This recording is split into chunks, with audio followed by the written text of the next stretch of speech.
babacığım gel. Gel oturalım şimdi. Sen de bana bir şey sormuştun. Keyfim pek yerinde değildi, anlatamadım.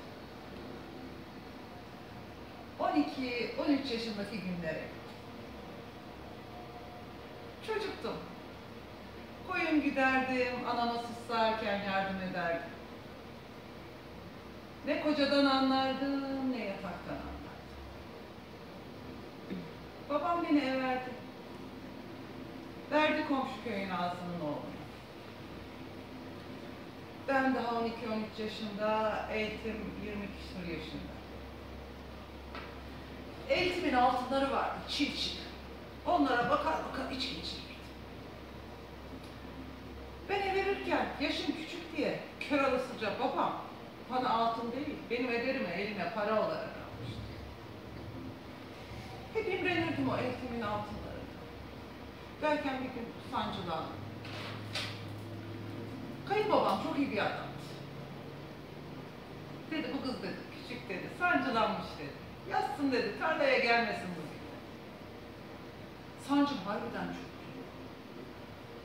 Aklıma geldi, Yüklük'te yünlük aramaya gittim. Yünlük ararken, kayınanamın takı çıkınanı buldum.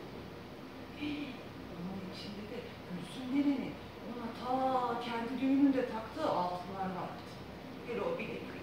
Çocuğu atıverdim koluma. 2-3 hafta sonra komşu köye kınaya gidilecek.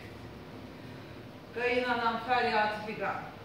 Gülsüm nenemin bilekliği gitti. Gülsüm nenemin bilekliği gitti. Hepimiz arıyoruz. Ara, tara, yüklüğü ara, evi kaldır.